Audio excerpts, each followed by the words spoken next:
my understanding of reality is that what we focus on, where we put our attention, is the reality that's going to show up. You know, vibrational frequencies, always thinking in frequencies. Excuse me. So I'm now pursuing this ET work. Prior to that, I was a stuntman and actor. It wasn't really on my radar until I started gaining the interest. And I could have, one timeline, I could have just pursued my acting and stunt work, left this world behind, and I would have been completely oblivious, and I'd probably be fine. I'd be living a different life right now. This work got my curiosity going. You know, I had this sighting in my curiosity became weaponized. I started investigating. I started digging deeper. I started shifting my vibrational frequency because my beliefs, my thoughts, and my emotions were shifting. Therefore, I started adjusting to a new timeline where the past started to form and support this new reality. Many people think the past is what shapes us. It's what now is what we're into, what we're focused on will then shape the past. And I probably should use this as a doorway to explain how time works. What's our time? I guess we're getting close, but let's end with this timeline explanation.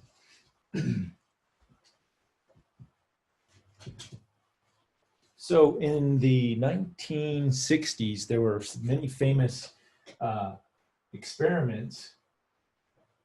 I probably should talk this way. There are many famous, the SRI programs that the military did, Men Who Stare at Goats, if anybody's seen that film that talked about, you know, remote viewing and spying on the Russians using, you know, sort of telepathic means, but they were training people to remote view, right? And it's something that anybody can learn. I've been through a few classes, and it's not that difficult. We all have psychic abilities. We just have to learn techniques and things to help explore them and bring them out. But back then, we heard all these doom and gloom scenarios that the future was there was going to be a nuclear fallout. People were going to have to live underground to survive.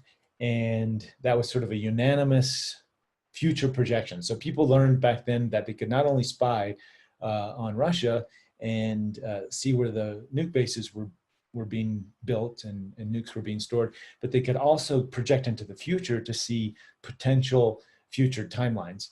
I don't think they had the understanding of what those timelines, or that they could shift from timeline to timeline. They just collectively, they said 80% of the soldiers saw this reality, therefore it must be.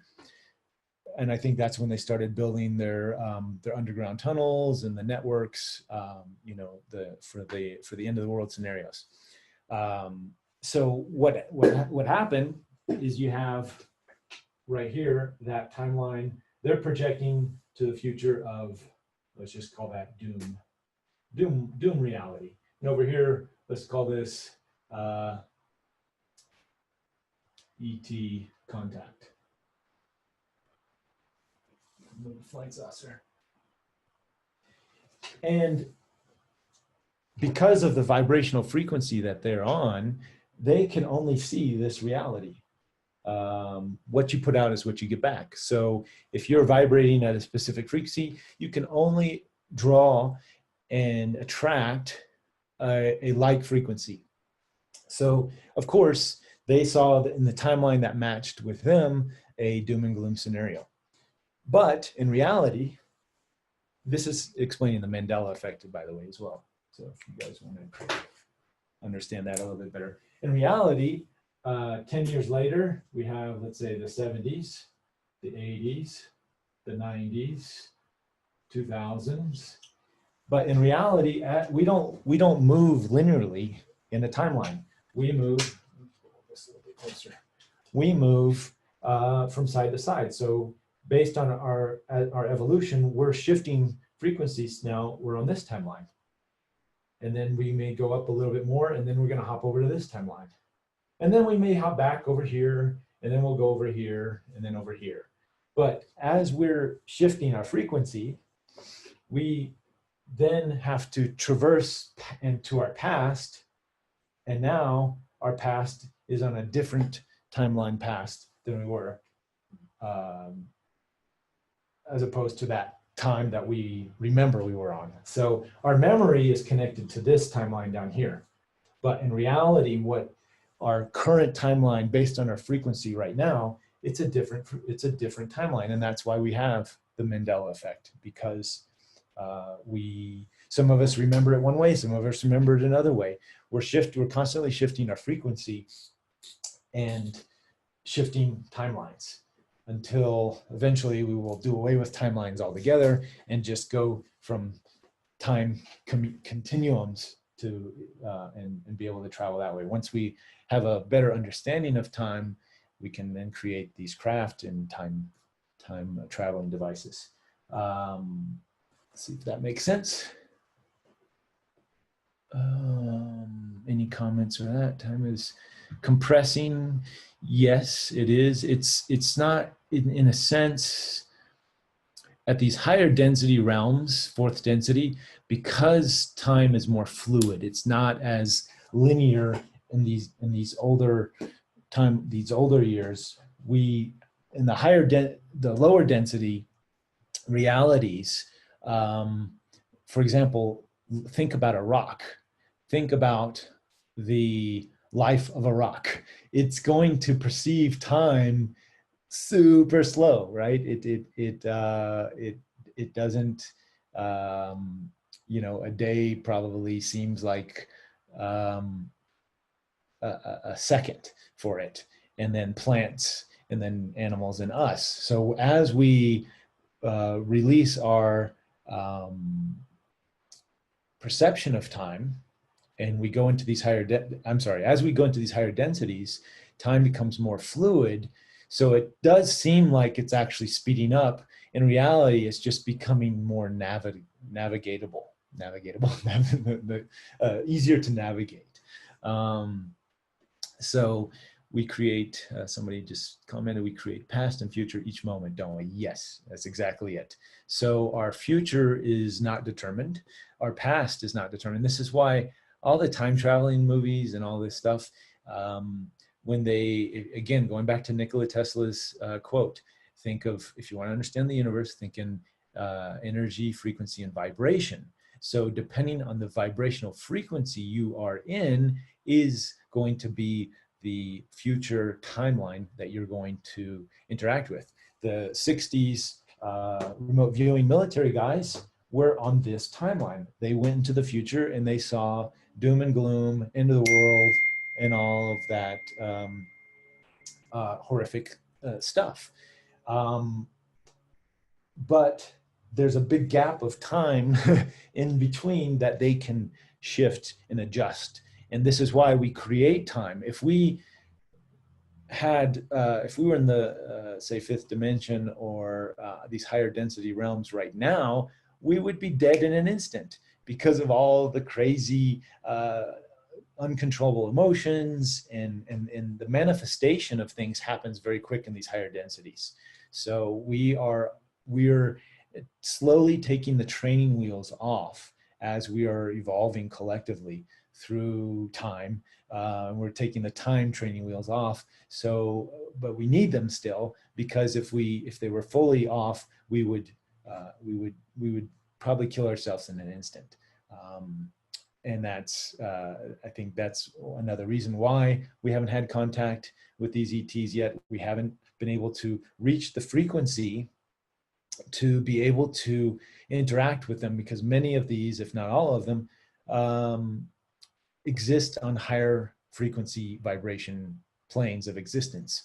So they're there, they're right there, they're parked right there, I swear. They're hanging out with us all the time.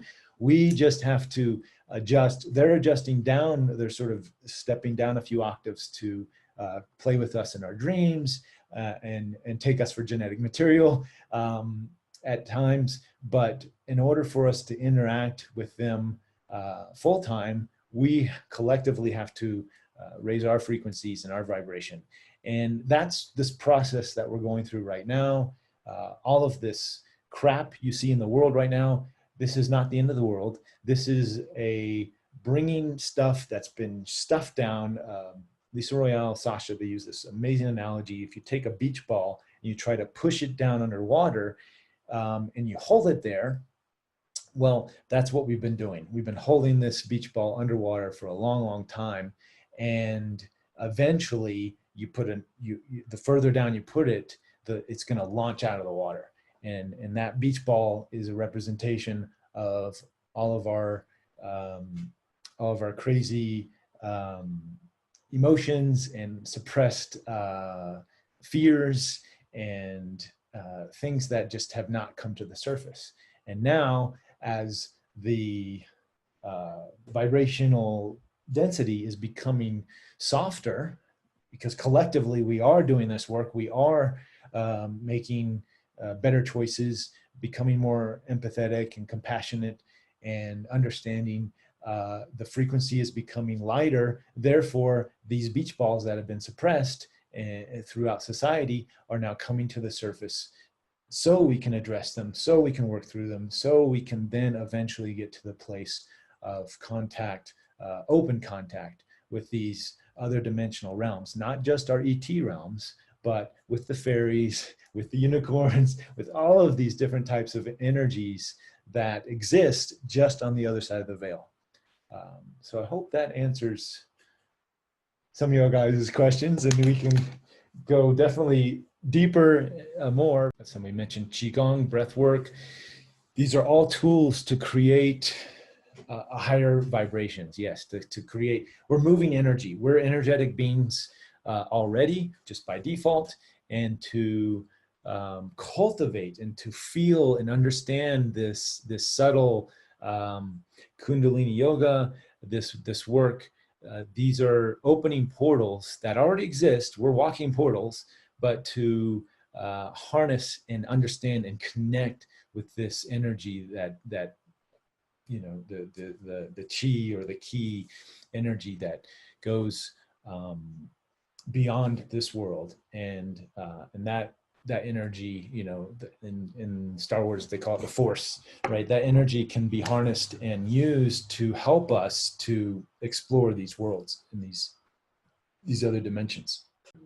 Oh, COVID, is COVID going through it? Yes, COVID is absolutely a tool that is helping us move through these energies. Just look at what has happened since the beginning of it, whether it's planned or not planned, or whether it's a real virus or if it's not real. It doesn't really matter. Look at the result of what is going on. Is we're all being sort of cut off from each other. And what does that do? That's forcing us to go inside our homes, inside ourselves, to really look and reflect at these beach balls that are being suppressed. And to do that work, not all of us need to do that. Some of us have already been doing that for years. So it's this is not as necessary, but collectively we're all, again, sort of forced to go inside, to look within, to face our demons and to address them. And as you can see, they're coming out big time. And this is what we've signed up for, subconsciously, unconsciously. I know many of us probably not consciously were like, well, let's shut down the whole world and look at our demons. I don't think anybody really wanted to do that, but we collectively have decided to do this so we can go to the next level. And until we get through it collectively, individually, we again, we're all doing it at different times, different timelines, different paces. It's going to vary from individual to individual. And the more we do that work individually, the faster collectively we can move through this sort of rough time, so to say, and come out on the other end with a new perspective on reality and new compassion and new awareness. And that's in a sense what I think COVID is teaching us.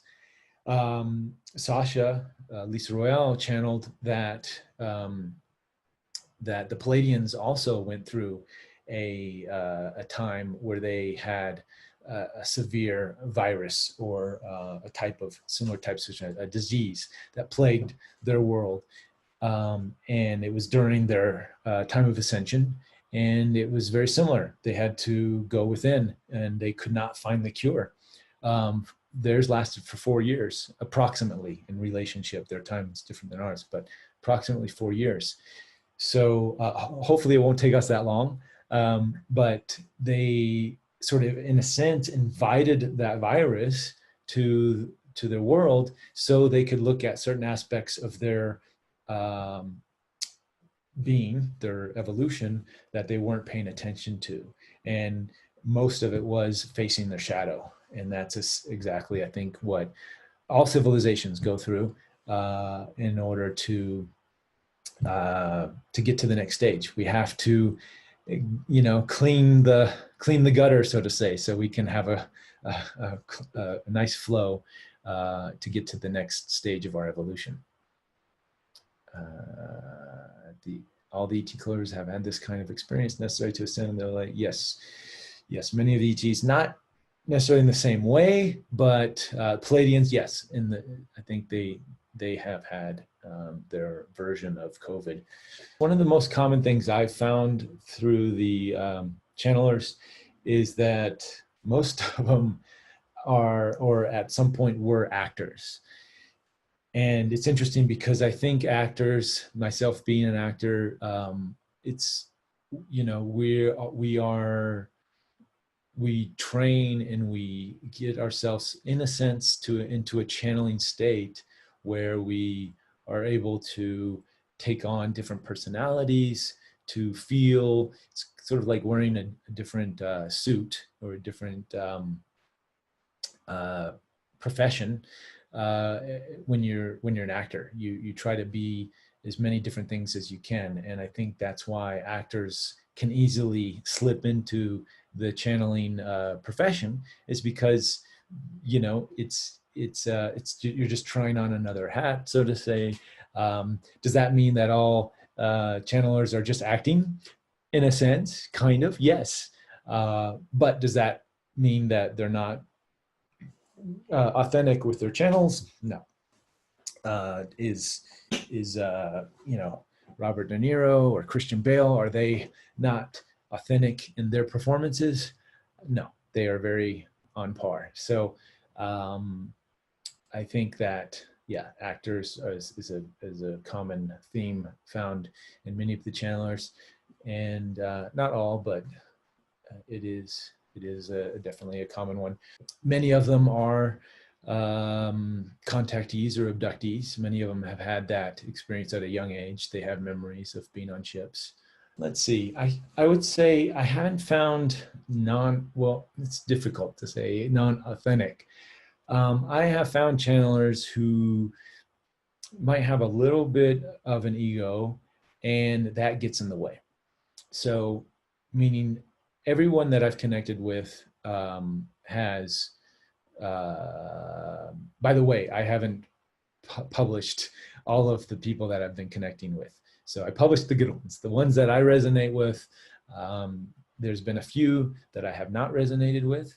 And that was simply not because they weren't channeling, but simply because I saw a little too much of the ego there.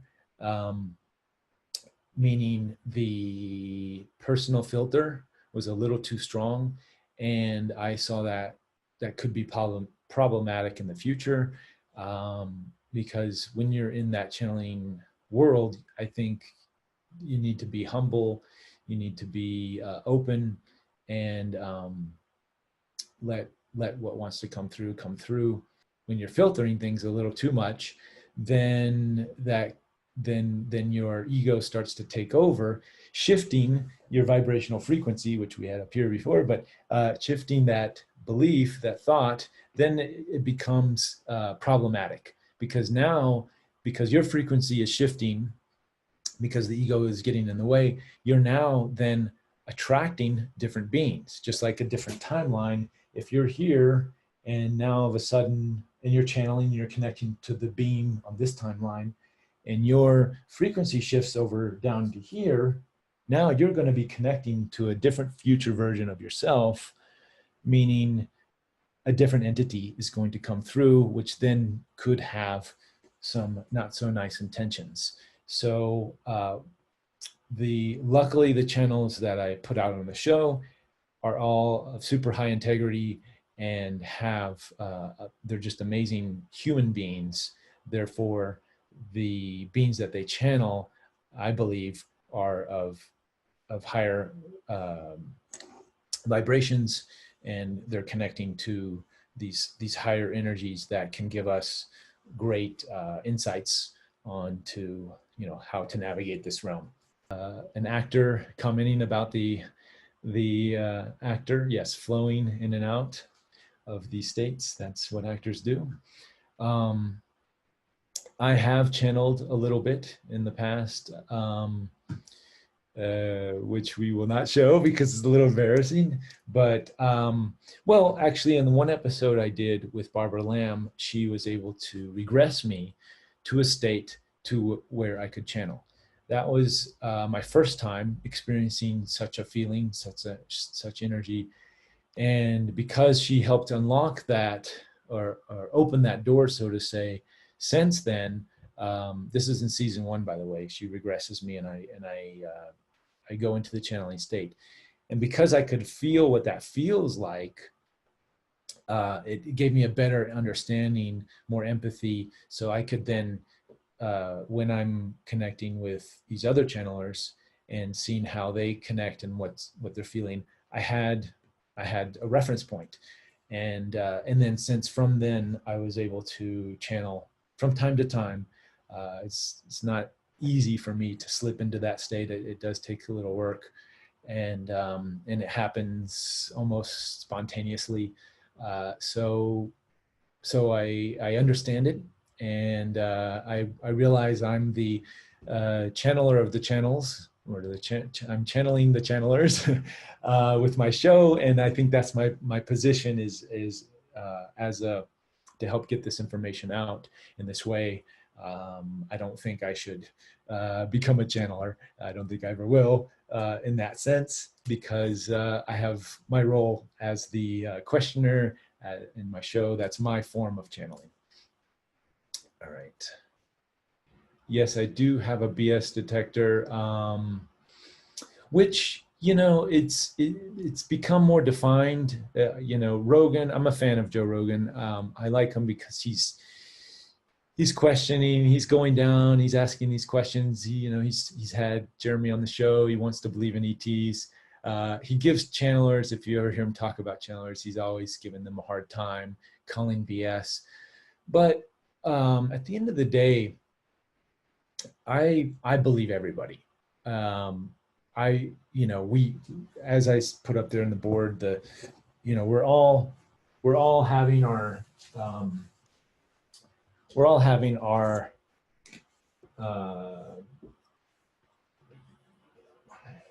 beliefs. I'm probably spelling that wrong.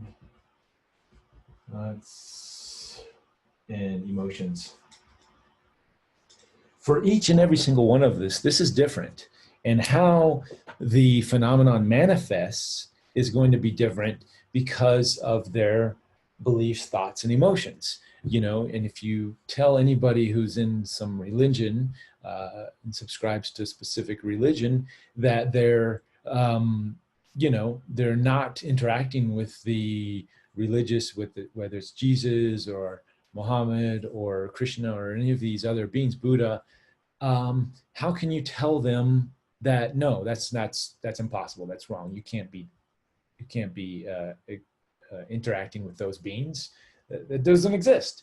Well, in their reality, it's very real. Therefore, it's real. We each interpret our realities differently, and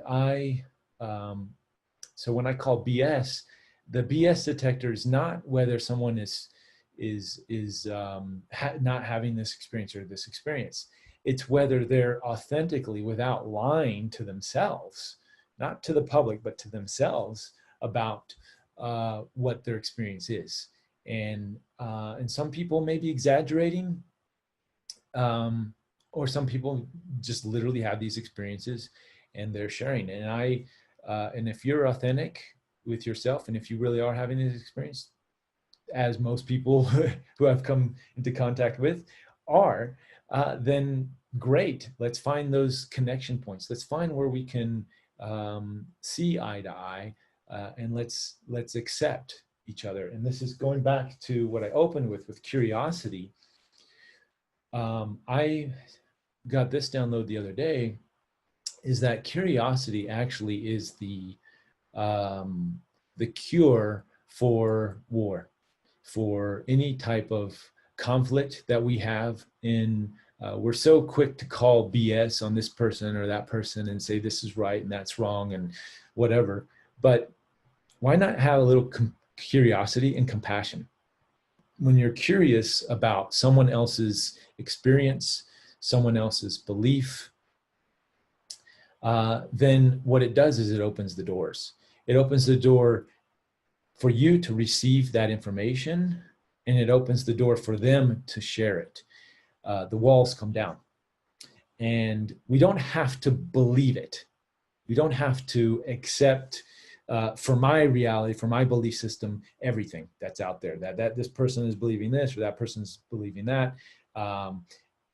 And all we have to do is just have an open mind and be curious and listen. And then that's it. That's all we have to do. The walls come down, that person shares, and then you can simply discern for yourself, okay, I accept that as your belief, as your reality, as your experience, not necessarily for me, but thank you for sharing. And I hope you can see that I'm also willing to have open ears, open hands, open arms, and I want to know. And that is where you weaponize your curiosity. That is where that idea of curiosity can eliminate all of this bickering and wars. And you go on the internet and there, mask, no masks. It's a pandemic. No, it was naturally found in a market. This person's going to save us from the end of the world. No, this person is. Whatever. All of that just comes down when you just simply are curious about what the other person thinks. That's it, or acts or beliefs. And if we all get more curious about each other and about our individual experiences and how we view the world, and just be curious about that, then maybe we can start showing some more compassion, some empathy. We can then start working out some of these problems that we've created for ourselves, instead of shutting everybody off. Bill Gates, for whatever reason, is Bill Gates, and he's doing the things he's doing.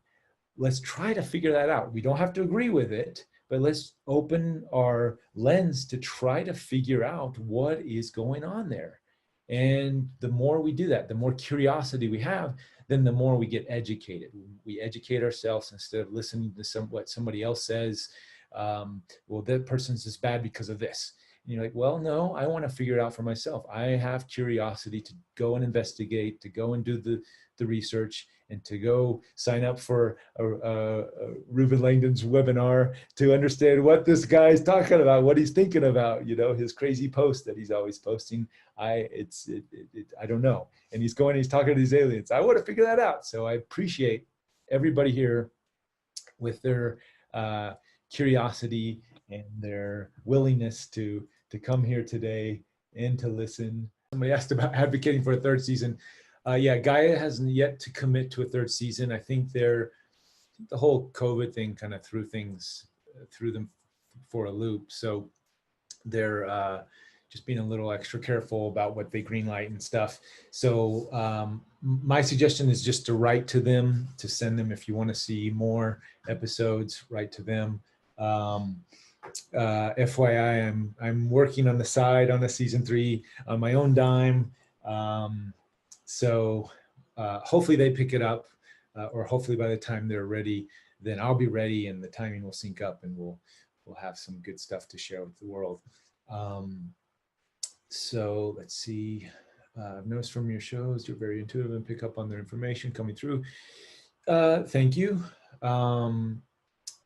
I think it's just been, if you watch the show, it's my evolution of understanding these concepts, these ideas, and the more I understand, the more I'm able to pull. And each interview builds on itself. I, I've been thinking about going back to some of the early folks like Wendy and Nora and Rob, and redoing interviews with them, because I think the questions, the level of questions would be at a whole nother level. But we'll see. We'll see what Gaia says, if they're gonna go for more episodes, and that's something we could look at. But I just love how each new channeler is right there with me. Like, I don't even have to backstep and go through the old questions. I can just, I'm at this new level of understanding. Let's go right into it. And then each one just keeps building on the next. Mentions of curiosity. Yes, curiosity is such a tool. Curiosity and discernment. I guess I should have left one thing open there, is as we become more curious, we also have to become more discerning of what resonates for us, to a certain extent, right? So by default, our curiosity and the types of things we're curious in is going to dictate the vibration and the frequency of what we're attracting to us. But being, I guess, discerning would be in the sense of always paying attention, sort of my meter, my BS meter, so to say, somebody typed in earlier, is that I pay attention to the frequency of the question of what I'm asking, and the frequency of the answer. And funny enough, in that Barbara Lamb interview, the regression session with Barbara, I channeled and I blew my own mind as I was saying it in real time. That's when you know when you're channeling, is when your mind is being blown as you're speaking. I channeled the vibrational frequency of the question creates the answer to come through. So just by asking the question, it holds the same frequency that the answer holds. And when you ask it, you, by default, you're answering your own question with that frequency. You may not get it right away, but just by putting it out there, by meditating on that question, by holding that frequency of the question, I guarantee you, you will attract the answer. And in a sense, all of these questions for what is reality, for talking to the ETs, they attract me to these channelers who are able to answer these questions in a convincing way for me to then keep adding and going deeper and deeper, layer by layer. So, so that intuitiveness of asking the question will kind of guide your curiosity for attracting the right types of energies for your evolution. And going back to the discerning thing, I guess discernment really is not so much about what the information coming through, but really discerning is about you, discerning what questions you want to ask, what rabbit holes you want to go down, and discerning what the frequency of that is as you're going through it. You want to make sure that the vibration of these questions is going to be the best for your evolution, because there's a lot of dark paths that I could easily have gone, and I've gone down a few. I've gone down a few dark paths. It's easy in this day and age with all the shadow stuff coming out. So we just pay attention to the polarity of the frequency and which side of the frequency you want to be on. And there's a lot of, I guess, buzzwords right now, the spiritual bypassing, as far as trying to make everything la-di-da-di and great. And the Palladians, in a sense, were kind of like this. This is why they manifested the virus, is there was a lot of spiritual bypassing going on in their evolution, where they weren't looking at the shadow. And it's scary to go and look at that shadow, but it can be positive. To look at this dark stuff, you're able to then evaluate the frequency and sort of shift it to a positive, to make it work for you instead of against you. And ultimately, that's, I think, the design of the shadow, the design of the negative aspects of the yin and yang. It's so we can constantly grow and use it as a tool to go to the next step in our evolution.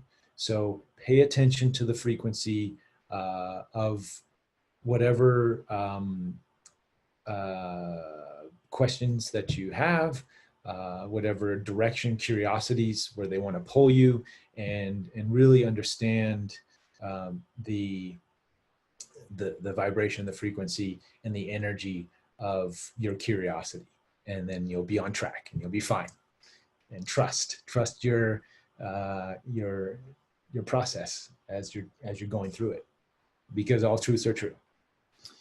Somebody asked, did I have any difficulty coming out with immediate family initially, or were there a lot of shifts that happened in those dynamics after? So with my family, I've got a small family.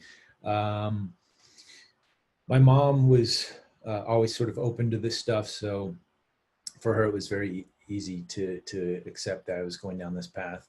In fact, a lot of it, I think, was influenced by her. At a younger age in high school, my mom was part of a cult, a channeling cult. I won't name names, but she was, it's crazy, I've gone full circle here. I, at that time, knew that it was complete, utter BS. And BS in the sense that it was not a very good frequency. And she got caught up in it and ended up moving to the woods and sort of thinking the end of the world was coming. And I, just shook my head and disassociated myself from that reality as much as possible. Until finally she came out of the woods and says, well, maybe the world's not going to end. And I'm like, yeah, Mom, it's not going to end. You're crazy. But being in the cult, they were very open to UFOs and free energy and the psychic phenomena, these kinds of things. So I got exposed at a young age to these concepts and ideas. At the time, it wasn't for me. I just wanted to work in Hollywood and be an action star. So that was that was very far from my radar as far as beliefs. But going full circle, when I started, when I had my ET experience, 2007, or my craft UFO experience, I assume it's ET. Then I had already had some sort of frame of reference, and then when I started doing my own research, it kind of brought me full circle back to the channeling phenomenon. But this time I had my discernment hat on, so I was able to really feel the frequency and the vibration of where I was going and make sure I didn't fall into those same traps that my mom had gotten into. So I have to thank my mom for being involved in a cult. It helped me during my on my journey. Somebody just, there was another question. Did I even answer that last one? I forgot. So coming out with the family, it was easy. At the time in 2007, I was working on the film Avatar. I was an actor. I had some street credits in the video game industry as far as some iconic video game characters that I had played. So there was some apprehension. I was like, well, do I come out in public with this, having these experiences and with this, this investigation? My investigation started in 2007. In 2010, I did a CE5 weekend event with Greer and had more experiences. And then at that time, I thought getting the knowledge that I'd gotten from the Greer seminar and the research had continued, I thought this information is too valuable to not share with the public. And I sort of thought, well, if this is my career, if people are going to make fun of me and laugh, then I don't care. The world needs to know about UFOs and free energy and this kind of thing. So I came out of the closet publicly in 2010, not really giving a rat's ass on what people thought and what my career, whether it would tank or not. And to my surprise, it actually, nobody really said anything. I think some people were like, oh, that's cool, whatever. And I was, I remember I was so scared that I was never going to work in Hollywood again. And that wasn't the case. So I have been attacked here and there. Newsweek did a hit piece on me a year ago. Funny enough, the year prior, they actually highlighted me in their, they did a special on contact and extraterrestrials, and I actually had a little write-up in Newsweek. And then a year later, now they're throwing me under the bus for believing in ETs and UFOs. So it's mainstream news, you're never going to please. They're all over the place. But I think there were some other agendas going on there to try to throw me under the bus. But otherwise, I mean, it's been nothing but positiveness, sort of coming out and speaking openly and researching and doing the show. And during the citizen hearing, there was some funny things going on, because whenever you're messing with government and government agencies and military people, you get all kinds of weird energies, so to say. And that's one of the reasons I got out. I wanted to get out of that world because it was too heavy in its density and its the ways of some of the energies surrounding that. So once I got into the channeling world, it's been amazing. Looking at some of the other questions here. So in Adam Apollo episode, you guys were talking about something that should have happened in 2012, but it didn't. Can you tell us more? I think that was not 2012, but I think we're constantly shifting timelines, and depending on our choices individually and collectively, we're shifting our frequency to different probabilities, different outcomes. And I think in 2012, some choices were made that we could have had open contact maybe on an earlier timeline, perhaps. And some things happened, again, individually, collectively, that may have kept that, or not kept that from happening, but shifting us to a different timeline where it happens at a different timing. That's all. And I think we both recognize that, because in 2012, we felt things were going a certain way, and then it kind of took a left turn. But we're taking left turns and right turns every moment, especially this year. It's like, okay, we're on this track. No, we're on that track. And oh, on that track. So it's really, these things the future is so unpredictable because of the infinite probabilities. And if anybody does try to predict the future and say this is going to happen on this date, and then, run the other direction, because it's impossible to predict what 7 billion vibrational frequencies shifting 1 billion times a second what it's actually going to happen. Now, we do have astrological cycles that seem to be coming and going on a regular basis, and what happens generally in these cycles, we can sort of get an idea of the energy based on astrology and other modalities. But the specifics are going to be as individual and varying as the individual beliefs for each and every single one of us. So anybody who tries to predict anything, I would take it with a grain of salt, and don't really give it too much thought, other than that feels good. Okay, we'll see what happens. Because as soon as you start putting expectations on something, you're kind of setting yourself up for disaster. You're you're putting yourself in a very narrow frequency or vibration where things must happen this way or else. And then the or else actually shuts you down from other better possibilities that could happen. So, you know, just be very careful with any types of predictions. Let's see what else we have. Questions. We love you. It doesn't matter what you think. Thank you so much. I agree. And I would say back at you with everybody, you know,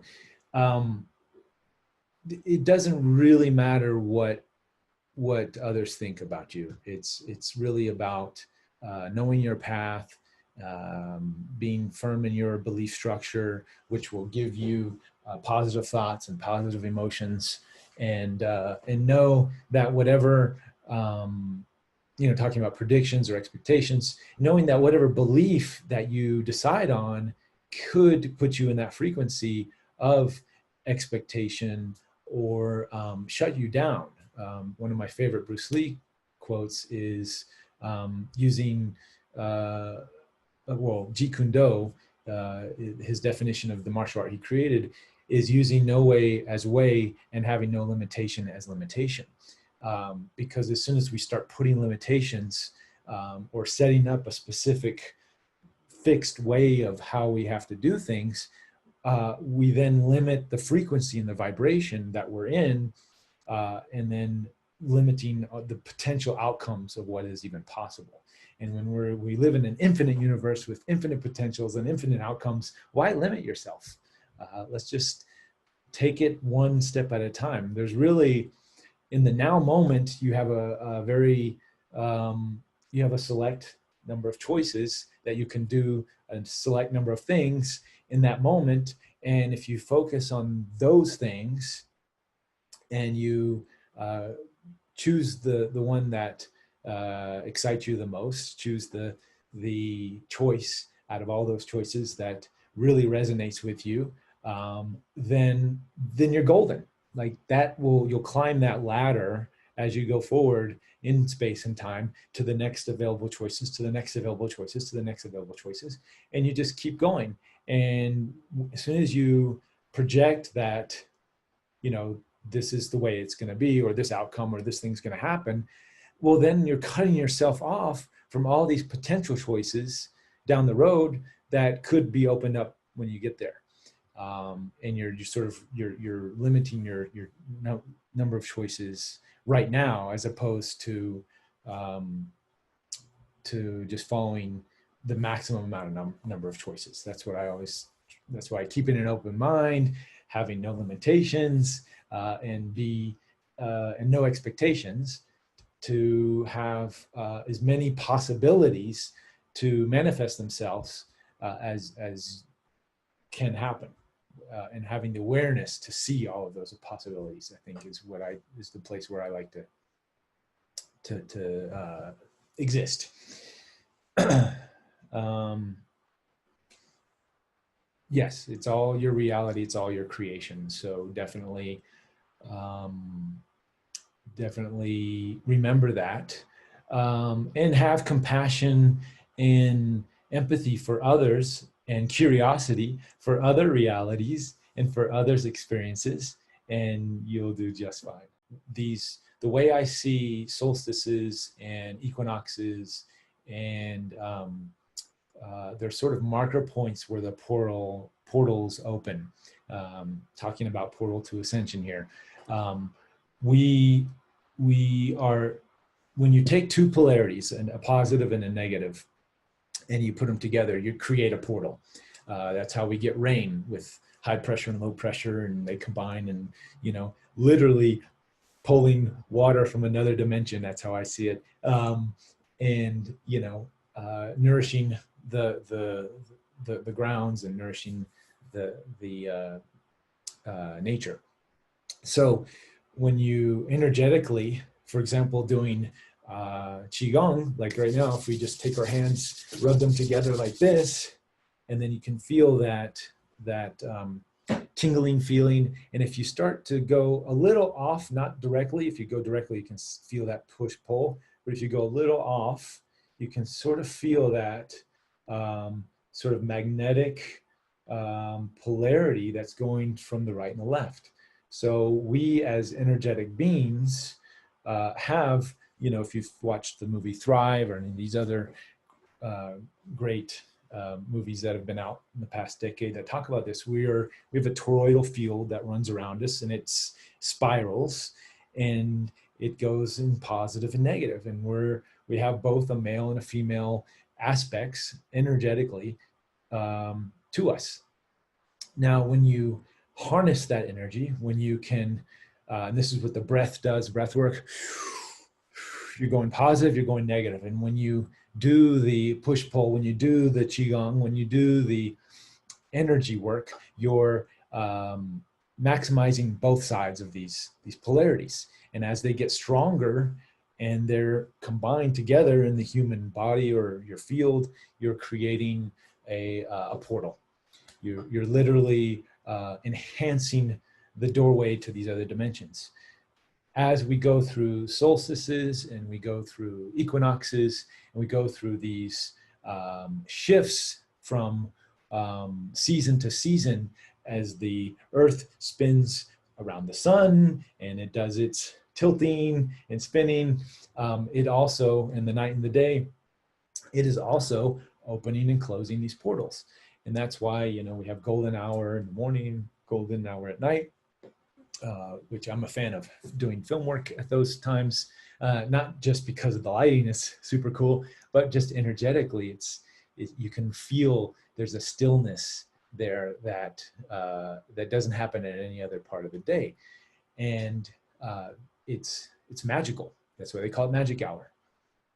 And so those are the smaller openings and closings of these portals, and then you have the seasonal openings and closings, and then on these equinoxes. And that's why many indigenous in the moon cycles, and that's why many of these indigenous cultures do ceremony on these specific days, is because these portals are more open than they would be on just any other day. And there's cycles within cycles. So these major cycles, when you get an eclipse or you get a solstice or these types of things, then you find the doorway and the portals to these other realities are, the veil is very thin, and you can harness that, and you can use that energy to make contact, to traverse in your meditations, traverse these other dimensions and make contact with future versions of yourselves or other dimensional beings that can help give you guidance on this and navigate this reality. So we're in a fractal universe. We're fractalized versions of another higher version. And when you look at fractals, and I suggest everybody go and do a little research on what they are and how they work, the geometry of fractals, the Fibonacci spiral is one of these, then you can see the connectivity of these different, if you look at these different dimensions through a fractalized lens, then you can see how it's all interconnected going in the upward and downward spiral, and use, again, these permission slips or tools like power spots, sacred sites, and solstices. And there's a reason why at these sacred sites where these ley lines interconnect, why they, on the solstice, summer solstice or winter solstice, and these equinoxes, where they come into complete alignment. And as we evolve here in our, a lot of this information has been suppressed, but a lot of this is coming out, and, you know, Portal to Ascension is a great means to get access to a lot of great speakers who have a lot of this information in much more detail than I have about using these portals to access different states of consciousness and different, and getting more information from these other realms to help us in our evolution on this planet. That's ultimately what it's about. yes, it is about exploring these other dimensions and going out there, but we are incarnated here in this reality for a purpose. And my belief is we've all chosen in our soul contracts, unconsciously or consciously, to be manifested incarnate beings here at this time, right now, during this amazing time of transformation, so we can assist in Mother Earth, Gaia's, humanity's evolution, as walking portals, as ground, each one of us having this access to these other realms and other frequencies, a nodal point, so to say, to these higher dimensions. And just like when you put, let's say, the image that's coming to me, when you try to put nutrition in roots for a tree, and you take like the nitrogen, or you take different types of fertilizers, hopefully organic, and you plant them and you put them at the root system so the tree can absorb it, so it can grow and become beautiful. That's what us human beings, and especially the ones at this time who are paying attention to this type of information, and all of the speakers at Portal to Ascension, and what they're doing is what we're all doing, is we're nurturing the tree so it can grow stronger, more beautiful, and start blooming some flowers and go into these different realms in a smooth transition. All right, I think we're coming to an end here. Flow states, so we said, yes, go into your flow states. They're awesome. We are all doing that when we follow our excitement, when we're in our passion, whether it's sports or art or meditation. Somebody's asking about meditation. I do the Wim Hof method pretty regularly. The breath work, I haven't been doing the cold work, but I'm going to start getting back into it now that it's getting cold. I think that's just about it. So thank you guys. Big thanks to Neil and Portal Ascension for hooking this thing up, and another great resource for information. So and yes, the Citizen Hearing on Disclosure, it's on Vimeo right now. It might be getting a little bit bigger outreach. We'll see how that goes.